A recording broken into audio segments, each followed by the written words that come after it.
La Edad Media.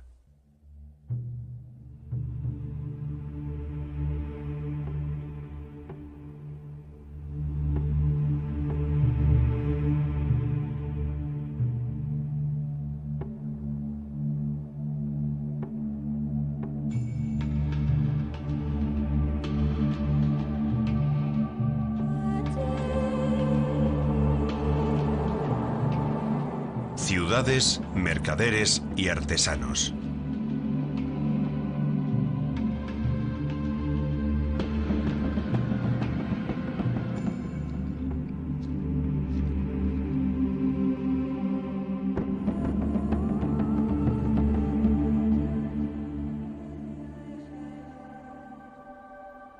En los primeros siglos de la Edad Media, las calzadas bien trazadas y pavimentadas, heredadas del Imperio Romano, se deterioran y acaban siendo casi impracticables.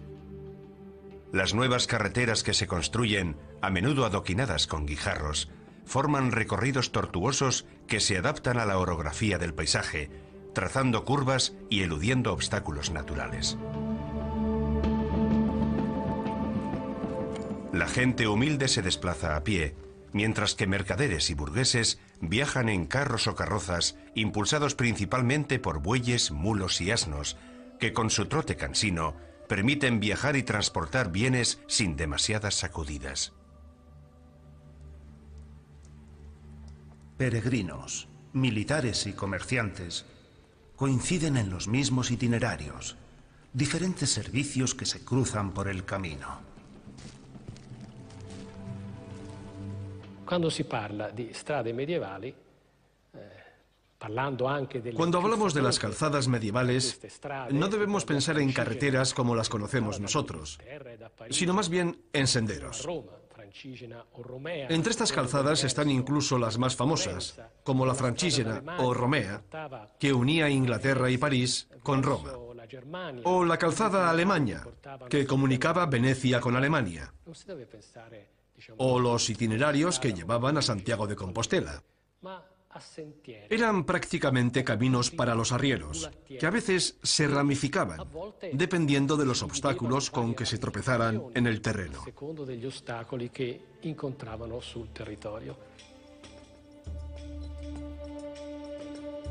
Tras el duro golpe provocado por la caída del Imperio Romano, hubo que esperar a los siglos IX y X para hablar de nuevos tiempos.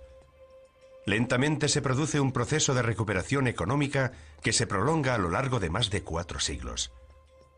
Crece la población y la producción agraria, aumentan las rentas, el consumo, la producción artesanal y el volumen de comercio, y las ciudades empiezan a estar masificadas. A partir de los siglos IX o X aproximadamente, empieza a aumentar la población. Pero, ¿por qué sucede esto?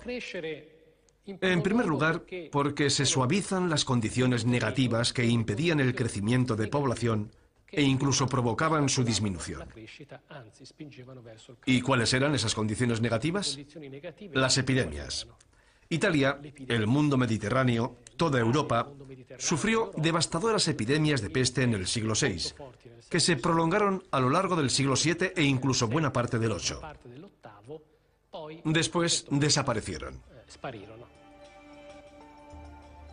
Los núcleos urbanos son la base del nuevo sistema económico, en el que los mercaderes y banqueros son las verdaderas figuras emergentes que devuelven la importancia al intercambio comercial y estimulan la circulación de la moneda. Así, el dinero es el nuevo punto de referencia de la esfera económica y social. Una transformación que se entreteje dentro de un proceso más amplio, en el que la ciudad pasa a ser la nueva sede de la elaboración cultural, con la creación de escuelas laicas y universidades, lugares de experimentación política. A todo esto se suma la vida municipal, la señorial y las nuevas formas de asociacionismo y participación popular. Los nuevos valores impuestos por el dinero, como la riqueza y las posesiones, desembocan en guerras entre nobles, entre ciudades, por el control de territorios cada vez más amplios.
En esta época las calzadas recobran nueva vida, tras largos siglos de inseguridad e inactividad debido a la escasez del comercio y el estancamiento de la economía.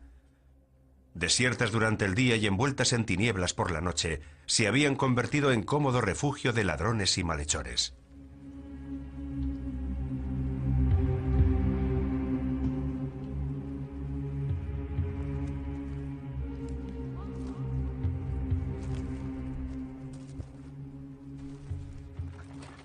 La distancia que se recorre en una jornada de viaje es muy reducida, 30 kilómetros como máximo.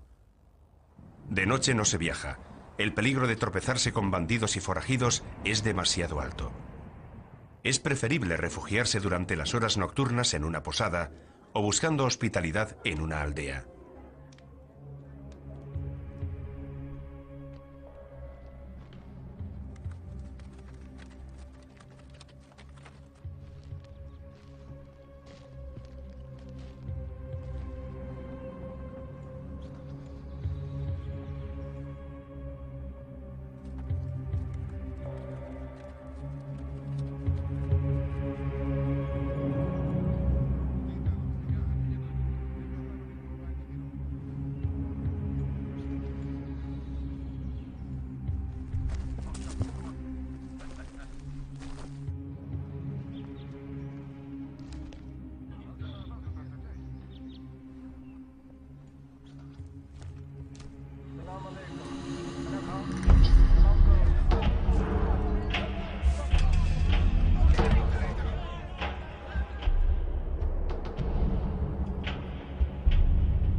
Las murallas son el símbolo de la ciudad.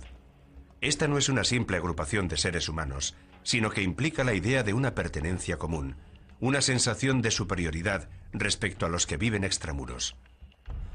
Las murallas son elementos vivos de la ciudad. Cuando nacen, son altas y delgadas, separadas de los edificios urbanos, a menudo sujetadas por contrafuertes y jalonadas por torreones. Posteriormente se amplían y engullen nuevos pueblos, crecen en altura y se refuerza su espesor para resistir mejor los ataques enemigos. ¿Cómo se muestran estas ciudades? Ante todo, están rodeadas de murallas. No hay ciudad que no posea su propia muralla. Y la expansión de la población lleva a la construcción de sucesivos recintos amurallados, que en zonas llanas son concéntricos. En plazas costeras como Génova se integran en la ciudad, o en lugares como Siena surgen de las laderas de las colinas. En ciudades de llanura suelen ser recintos circulares que todavía se conservan en el paisaje urbano actual.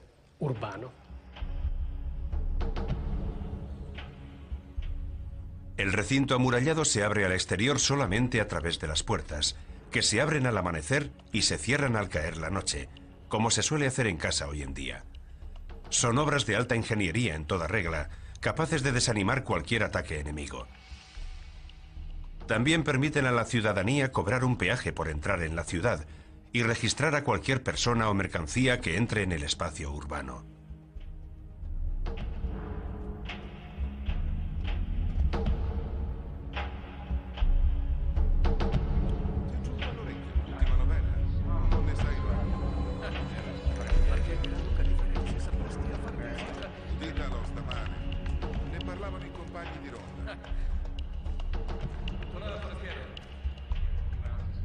Cosa porti in quel borsello? Cosa vuoi? Io non ho niente con me, soltanto immaginato. Facci vedere cosa porti. Facci vedere che non ho fatto. Facci vedere, state sbagliando. Lasciategli le mani. Te lo fermo. Possa più nuocere. Portatelo via.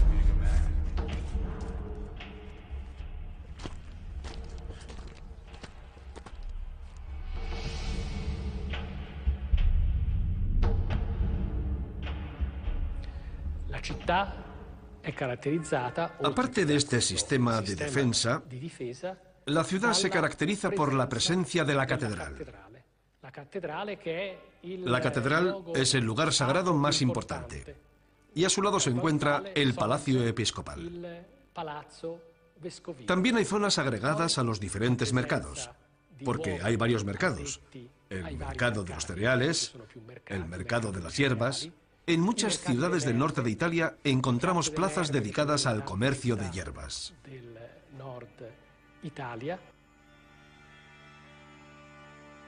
El trazado urbanístico de las ciudades no se ciñe a esquemas preconcebidos.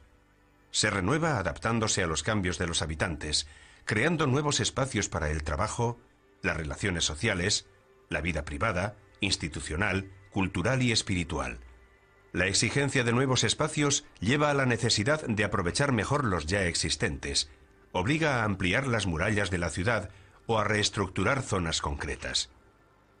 Las únicas reglas de la planificación urbanística medieval son la espontaneidad, la necesidad y la irregularidad.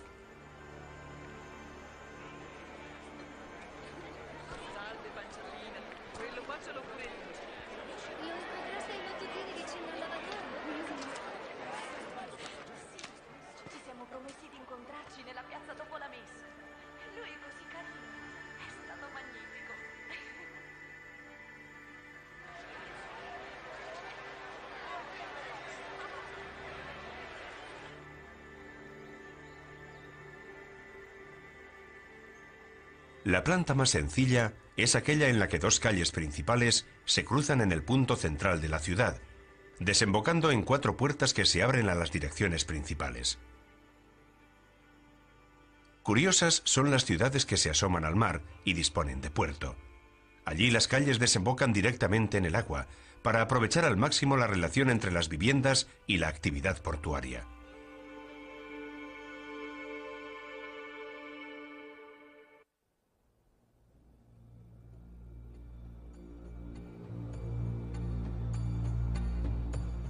La nueva figura del mercader, impulsor y resultado de las transformaciones en el ámbito económico y social de la Edad Media, también está ligada al progresivo centralismo que asumen las ciudades a partir del año 1000. No es que en la Edad Media, es decir, antes del siglo X, hubiera desaparecido la figura del mercader. Disponemos de fuentes muy exactas que nos revelan la presencia de mercaderes, por ejemplo, en Milán en el siglo IX. Pero después del siglo X, lo cierto es que su papel pasa a ser fundamental. Y es fundamental porque debido al crecimiento de la población rural y urbana, el aumento de la producción agraria y la demanda de nuevos productos de consumo, se fomenta un potente mecanismo de intercambio del que los mercaderes son protagonistas. El mercader es un personaje de escaso reconocimiento y con un bajo prestigio social, aunque desempeña una actividad indispensable para todos, donde los peligros están a la orden del día. Debido a los continuos viajes por tierra y por mar, en contacto con pueblos extranjeros, está permanentemente expuesto a los saqueos. Asimismo, la constante reinversión de los recursos requiere una gran sagacidad, aunque siempre existe el riesgo de realizar transacciones ruinosas.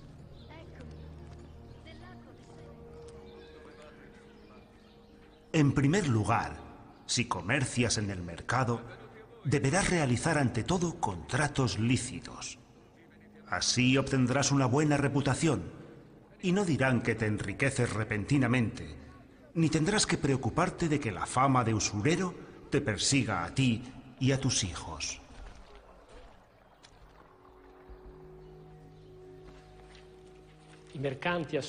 Muy pronto los mercaderes asumen un importante papel económico dentro de la ciudad.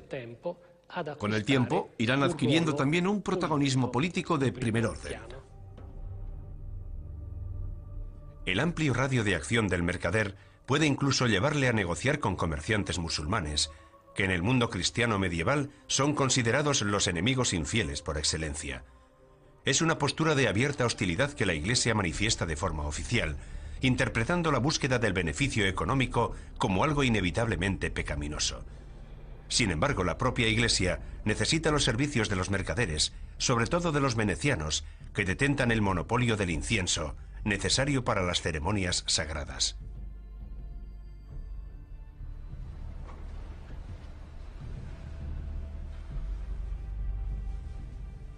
En el mundo de los mercaderes, a todos los niveles, la propia ambición impulsa a los hombres a salir de la misma situación que por otro lado les ha facilitado su ascenso.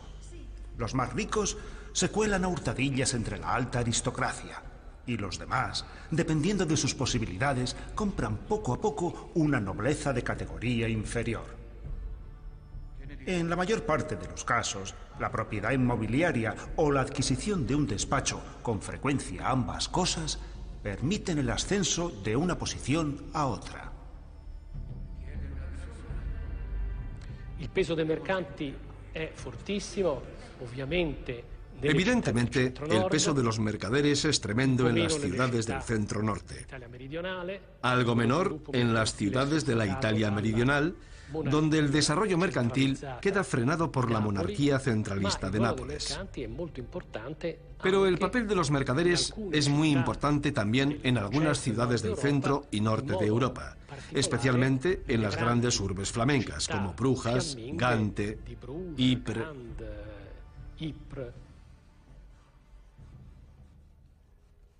El mercader es una figura rompedora en la sociedad medieval porque introduce un ritmo nuevo, diferente al de la Iglesia.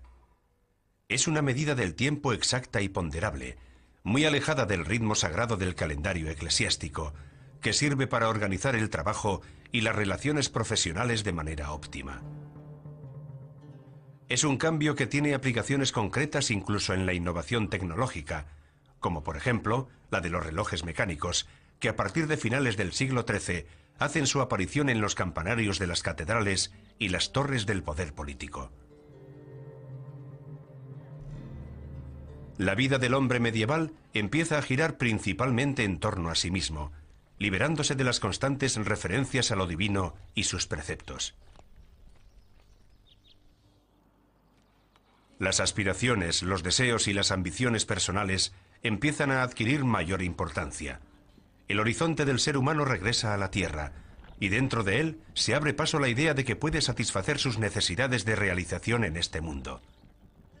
La persona toma una mayor conciencia de su autonomía, de sus propiedades, de la posibilidad de construir su propio destino.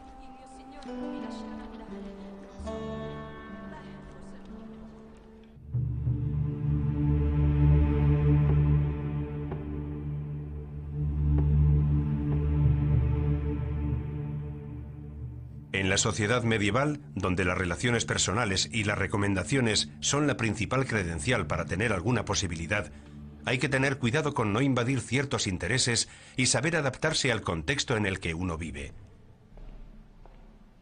Especialmente a partir del siglo XIV, estas delicadas relaciones cristalizan en formas de expresión concretas. Son las denominadas cofradías. Con las rentas de dicha cofradía, el hospital está dotado de camas, sábanas, mantas y todo lo necesario para atender a los pobres y peregrinos. Las cofradías, que agrupan a personas variopintas unidas por un oficio común, tienen la función de asistencia mutua, de defensa de los intereses y de contrataciones en los negocios públicos. Su red de contactos les permite disponer de privilegios en todas las situaciones de urgencia en las que sus miembros puedan encontrarse, desde problemas con la justicia hasta la necesidad de tener un sitio en el hospital. Para ser admitido en una cofradía hay que pasar por una iniciación ritual. A menudo el individuo debe jurar sobre el Evangelio, que antepondrá el interés del grupo al propio, o que se abstendrá de crear polémicas o adoptar posturas que pudieran generar confusión y anarquía. El que quiera entrar a formar parte debe respetar las reglas. A cambio obtendrá un apoyo incondicional y podrá desarrollar un verdadero aprendizaje de la vida comunitaria. A pesar de su función de protección social en una sociedad fuertemente desequilibrada, es precisamente dentro de las cofradías donde surgen focos de violencia que sumen a la ciudad en un baño de sangre, en medio de la crisis económica que golpea a los municipios en los siglos XIII y XIV.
A partir del siglo XI, el progresivo renacimiento de las ciudades y el comercio implican un renovado uso y una mayor circulación de la moneda.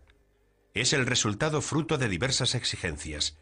Por un lado, la necesidad del comerciante local de disponer de un instrumento para el intercambio de mercancías y productos, y por otro lado, la expansión cada vez mayor de las rutas comerciales, que requiere una moneda reconocida a nivel internacional. En esta actividad bancaria, los italianos pronto pasan a ser protagonistas a nivel internacional. Pasan a ser protagonistas porque Italia está en el centro de una serie de rutas comerciales entre el Oriente Mediterráneo y la península, el mundo germano, el mundo británico y la península ibérica. Porque en Italia existe una ciudad como Roma que aglutina los recursos de toda la cristiandad. La acuñación se convierte en una práctica importante para las autoridades públicas con la elección del tipo de metal a utilizar, oro, plata y metales bajos, y con la posibilidad de establecer auténticas políticas monetarias, con repercusiones no solo en la esfera económica, sino en la política propiamente dicha.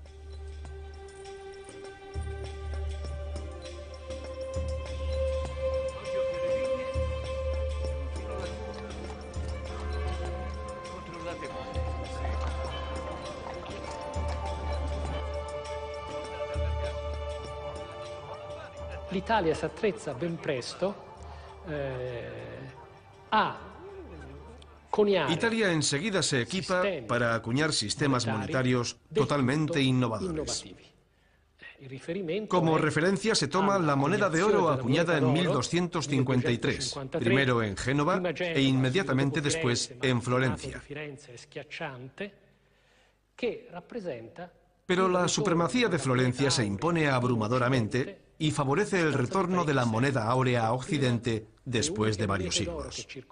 Porque anteriormente las únicas monedas de oro que circulaban por la zona mediterránea y Occidente, aunque de forma esporádica, eran la bizantina, es decir, el besante, y la árabe, el dirham. Con el florín se reinstaura la acuñación áurea en Occidente.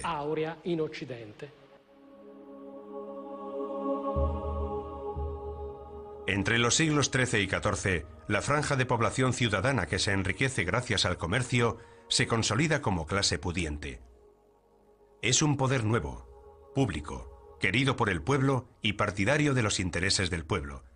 Se basa en las estructuras corporativas y en la reciente mentalidad empresarial fomentada por el aumento de los intercambios comerciales.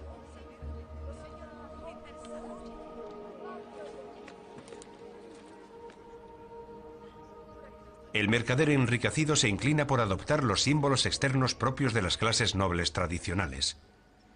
Esto implica estar a la altura de los compromisos rituales de la aristocracia, la caza, las fiestas o las mansiones, pero también concertar matrimonios ventajosos en un intento de adquirir títulos nobiliarios, cambiando riqueza por prestigio.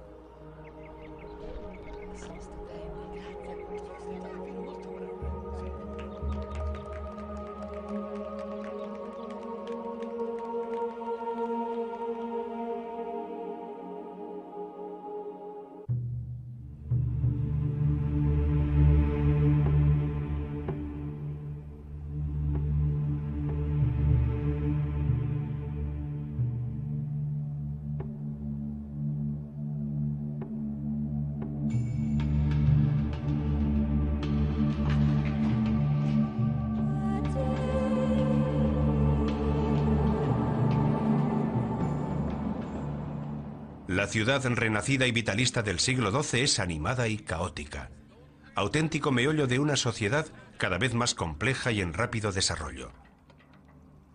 En sus calles se puede contemplar toda la fauna humana de la sociedad medieval, con las múltiples diferencias tipológicas que lo conforman, en un espacio tan reducido que se ve abocado a una masificación forzosa.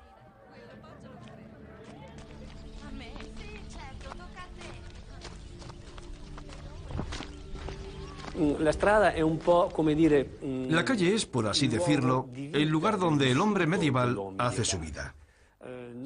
El ser humano de nuestros días, acostumbrado a las comodidades de nuestro estilo de vida, ha perdido la noción de vivir al aire libre, tan típico de la Edad Media. La calle lo era todo. Las viviendas principales formaban un continuo entramado donde proliferaban soluciones arquitectónicas a base de porticados, que encontramos en muchas ciudades italianas, como por ejemplo Bolonia, Turín y Padua.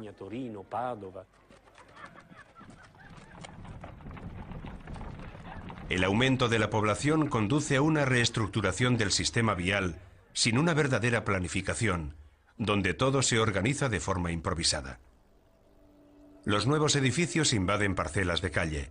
Se aprovecha todo el espacio posible, incluso el que está por encima de las cabezas de la gente, con balaustradas, balcones y pórticos que sobresalen de las construcciones y que a menudo obstaculizan el paso de los medios de transporte.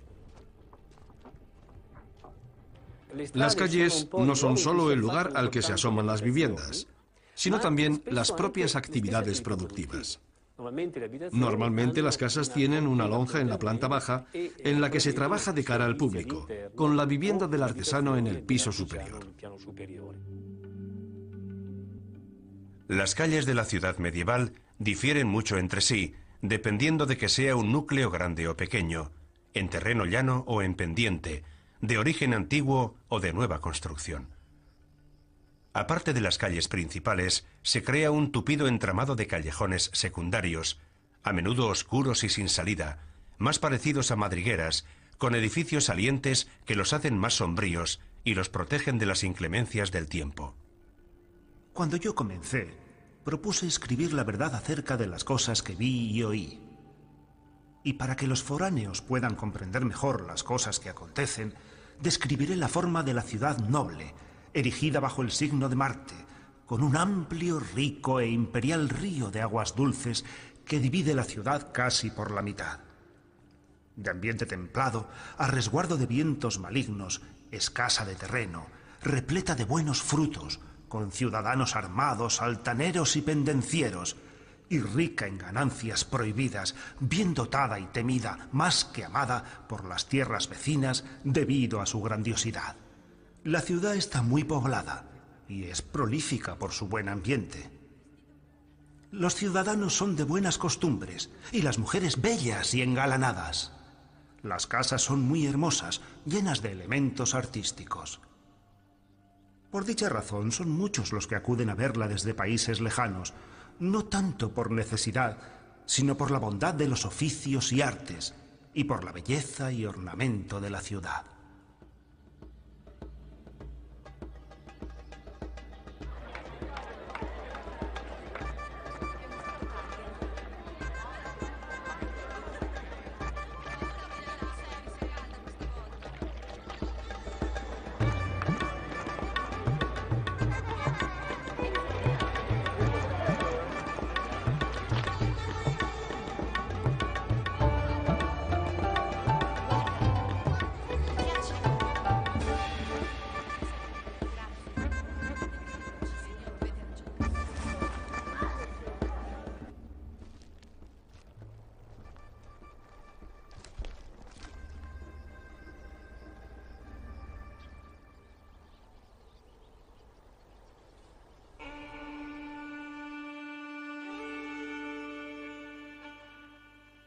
La fase de renacimiento de las ciudades durante la Edad Media coincide en muchos casos con la puesta en marcha de la actividad municipal. Los ayuntamientos son fruto de una exigencia de autonomía, representan el intento de autogobierno de las ciudades y su desvinculación tanto de la tutela de los obispos como del poder lejano de reyes y señores feudales. Las ciudades cambiantes establecen formas de representación concretas dentro de la burguesía urbana, capaces de definir su propia política, de desarrollar su poder de decisión para expresar las necesidades de sus habitantes hasta sus últimas consecuencias. Algunas llegan a autoproclamarse municipios libres. Uno de los fenómenos más importantes que fomenta este crecimiento surge del nacimiento de sistemas de asociacionismo, lo que nosotros llamamos corporaciones o hermandades, fraterías, para ser más precisos. Porque de hecho, los miembros se llamaban hermanos, o si utilizamos la expresión típica del mundo germano e inglés, guild o gremio. A menudo su importancia va más allá de la perspectiva disciplinaria del aparato productivo, de la competitividad o de la garantía de la calidad del producto. Por ejemplo, el pan debía estar elaborado según ciertos criterios, sin impurezas. Pero también ejercían una fuerte influencia en la gestión municipal. Tanto es así que frecuentemente son los priores de las artes, como los llaman en Florencia, los que toman las riendas del gobierno. Es un fenómeno más bien italiano, pero también se produce a nivel europeo, sobre todo bien entrado el siglo XIII. Las clases pudientes de la ciudad no se limitan a reafirmar su autonomía y dominio público intramuros, sino que proceden a una progresiva expansión en todo el territorio circundante, creando una serie de estados territoriales que se identifican con su ciudad capital, gobernados por las autoridades ciudadanas. La ciudad disfrutará de todas las antiguas libertades y libres costumbres. Un hombre libre solo podrá ser multado por un delito menor, siempre que la multa sea proporcional a este delito. Solo podrá ser castigado por un grave delito de modo proporcional a la gravedad de este delito, pero sin perder su feudo. Los condes y los varones solo podrán ser multados por sus iguales y proporcionalmente al delito cometido.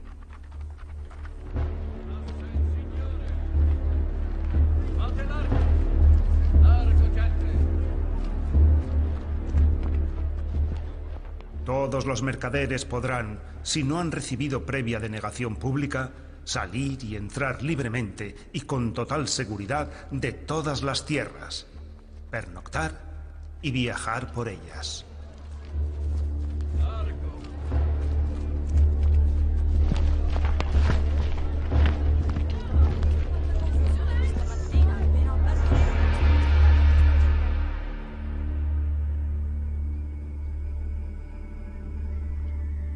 El agua es un elemento importante en la estructura urbana. Proporciona sistemas de defensa y vías de transporte al mismo tiempo. Los puentes tienden lazos entre los diferentes barrios y sectores de la ciudad. Inicialmente están formados por barcazas ancladas al lecho del río, pero pronto se convierten en sólidas estructuras de piedra y madera. La calle medieval es ruidosa. En las esquinas se forman frecuentemente grupos de hombres que charlan animadamente. Los vendedores ambulantes anuncian a voz en grito las bondades de su mercancía. Cerca de los bancos y en las tiendas callejeras se llevan a cabo continuas transacciones. Las viviendas, pequeñas e incómodas, animan a las personas y sobre todo a los niños a pasarse el día en la calle, contribuyendo a crear más bullicio y confusión.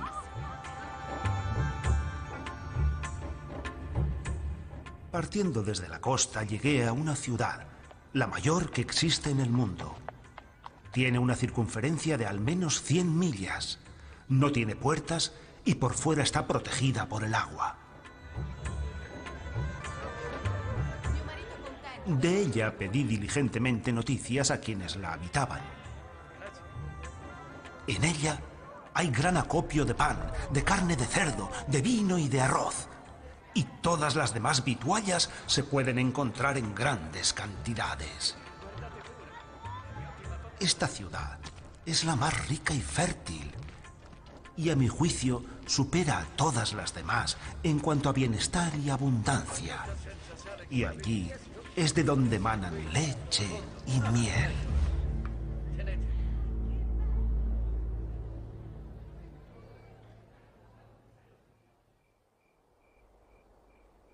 Al caer la noche, las calles dedicadas al trabajo ceden su protagonismo a los callejones dedicados al ocio, una merecida recompensa tras una larga jornada de fatigas. Hay muchas tabernas. Son amplios espacios dotados de lumbre y muchas mesas, donde se puede comer, beber vino y jugar a los dados. Son lugares caóticos frecuentados por las capas sociales más bajas, donde con frecuencia se alternan animadas charlas con violentas disputas.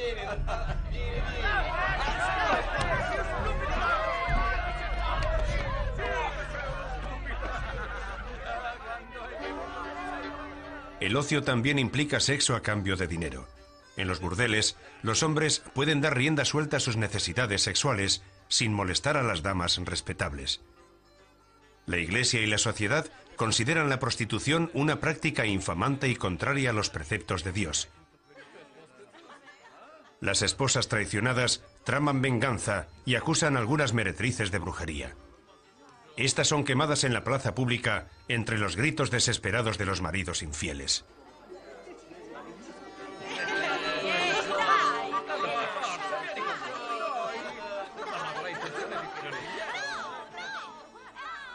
Habrá que esperar al siglo XIV para que la prostitución sea aceptada y gestionada directamente por las autoridades municipales, ya que será considerada un servicio de utilidad pública.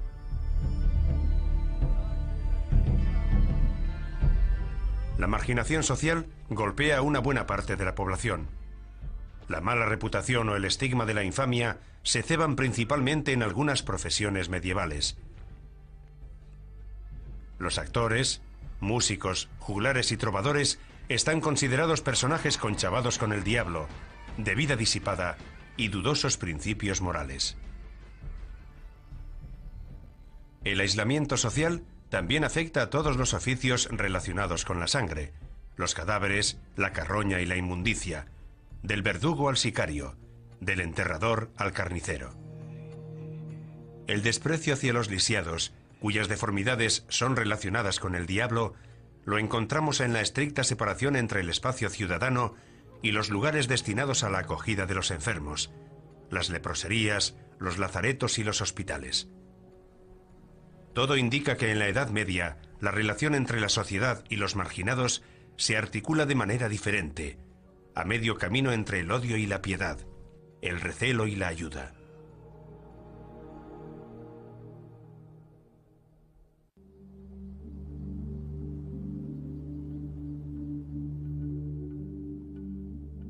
El verdadero centro neurálgico del poder y del espacio urbano medieval es la plaza, lugar abierto a los encuentros y la representación pública.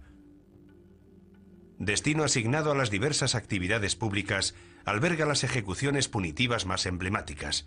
Los ladrones son azotados, trasladados en cepos, se les marca el pómulo con un hierro candente y se les corta una oreja. Los sodomitas son quemados en la hoguera, los blasfemadores arrastrados por la lengua con una tenaza. Una advertencia para el resto de la población, pero también un macabro pasatiempo en una sociedad donde la violencia está a la orden del día.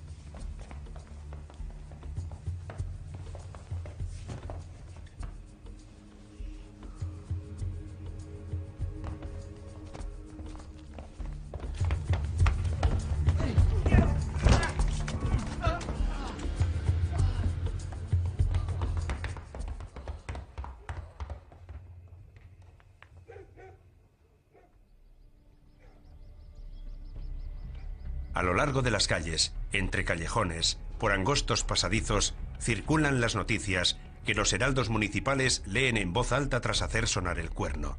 Las autoridades públicas notifican las sentencias judiciales, los castigos y el día y la hora de las ejecuciones públicas, que son utilizadas como medidas disuasorias para el público asistente. Fate attenzione, gente. Ciò che dico è storia. Bene vince sulle tenebre. La giustizia trionfa.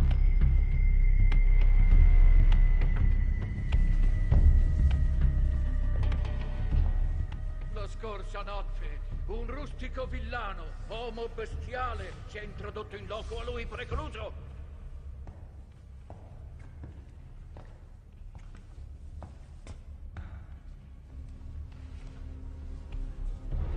Egli ha sottratto gioielli di mirabile valore. Egli brama alla perdita della nostra dignità. Egli è il diavolo!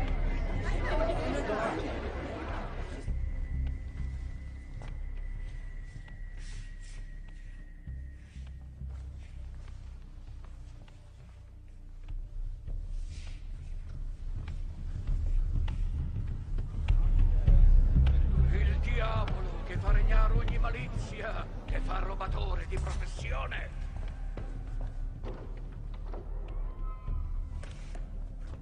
Impossessatosi di gioielli di mirabile valore, avvoltoli in uno straccio preso dal suo stesso abito.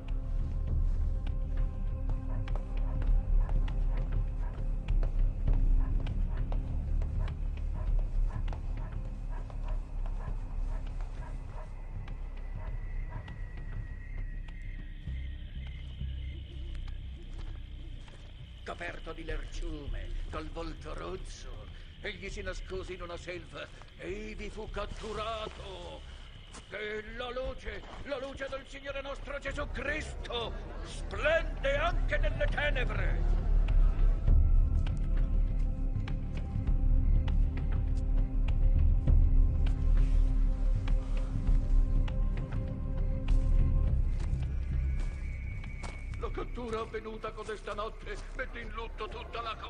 El pueblo participa en las calles y prorrumpe en insultos y agresiones contra el condenado, que es arrastrado delante de sus familiares y amigos cargado de cadenas. Una violencia muy extendida que se respira en toda la ciudad.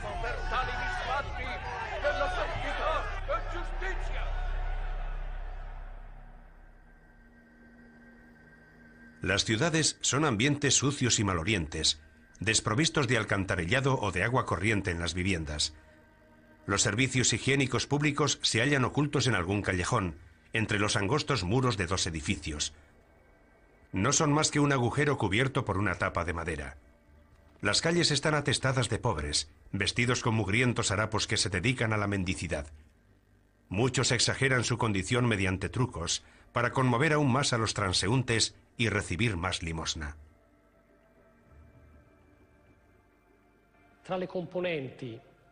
Entre los componentes de la población urbana, esta franja de población compuesta de pobres y marginados desempeñaba un papel fundamental, sobre todo desde el punto de vista cuantitativo.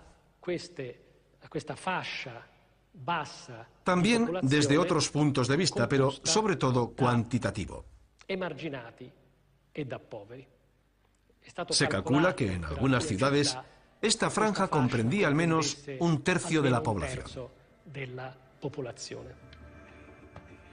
Es habitual que los mendigos se desplacen a pie de una ciudad a otra, recorriendo largas distancias con la esperanza de encontrar mejores condiciones. Pero que los demás desvalidos tengan fe en la divina providencia, que se acuerda de ellos y a ellos se dirige, y que acudan a la iglesia, que los acoge y los defiende. Pero tal vez tú también digas lo que se suele decir en estas ocasiones. No tenemos derecho de hacer obsequios a aquellos a los que Dios tanto ha maldecido que ha querido que vivan en la miseria. Sin embargo, no es cierto que los pobres estén malditos. Al contrario, se dice, dichosos los pobres, porque de ellos es el reino de los cielos. La sociedad considera a los mendigos necesarios para la salvación de las almas de los ricos, que así pueden hacer el bien a través de la caridad. Sin embargo, no es extraño que las autoridades urbanas decreten expulsiones masivas. Si la mentalidad del hombre medieval atribuye valores positivos al sedentarismo, al hecho de estar radicado, a formar parte activa de la comunidad, el marginado despierta recelos y debe ser mantenido a distancia. En muchos casos, los marginados eran personas que no estaban en condiciones de trabajar porque eran discapacitados. Las discapacidades eran muy frecuentes en la Edad Media. Muchos niños nacían deformes o ciegos. Es decir, eran personas que no estaban capacitadas para trabajar, vivían de la caridad. Luego estaban los ancianos, que ya no sabían de qué vivir, o mujeres solas. O sea, había un sector social cercano a la marginalidad que no estaba en condiciones de ganarse el sustento. La misericordia está acostumbrada a no juzgar a la gente por sus méritos y a asistir a las necesidades del prójimo, a ayudar al pobre, no a sopesar la mera justicia. Está escrito: feliz aquel que se preocupa por los pobres y menesterosos, aquel que tenga compasión de ellos, que comparta su misma naturaleza, que comprenda que el rico y el pobre son criaturas del Señor, que sepa santificar los propios frutos recogidos y guarde una parte para los pobres. En definitiva, si tienes para hacer el bien, no lo dejes para mañana diciendo, ya daré mañana. Podrías perder la oportunidad de dar.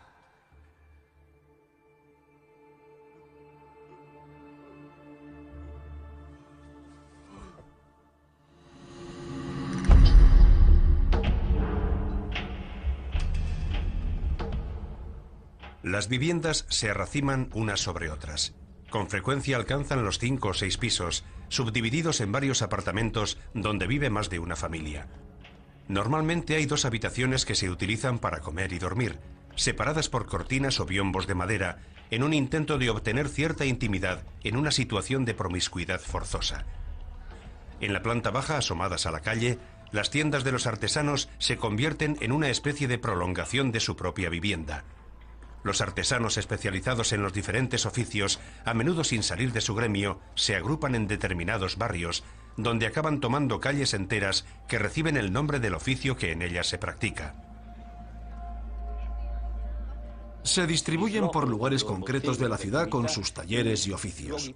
No es casualidad que muchas ciudades italianas y europeas tengan la calle de los tejedores o la calle de los herreros. Es más, en algún que otro caso, como en Siena, son los propios estatutos municipales los que disponen la constitución de una calle de los orfebres, y es allí donde se concentran solamente los que ejercen esta actividad.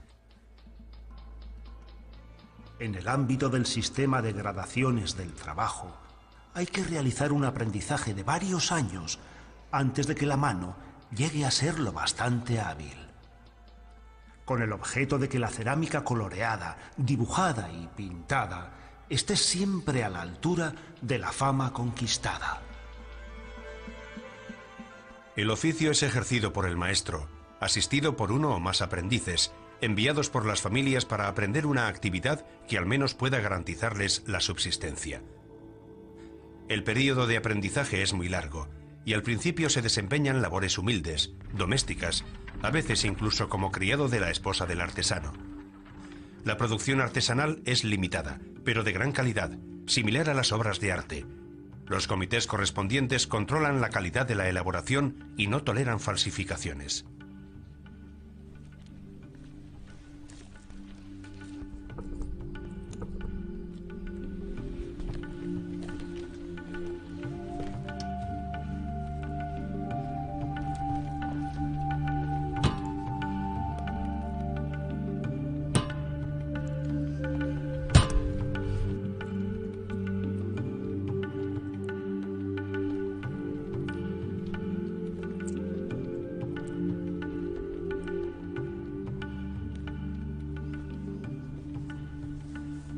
La técnica no debe faltar en el taller del artesano.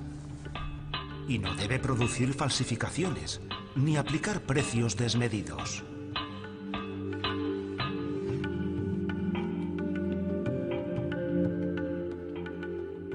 Las vasijas deben ser siempre de calidad superior y a precio de mercado, so pena de ser suspendido de empleo. Así es el maestro, y debe estas virtudes enseñar al aprendiz y ser paciente con él, porque el arte es un oficio duro que no puede ser adquirido por bribones ni oportunistas.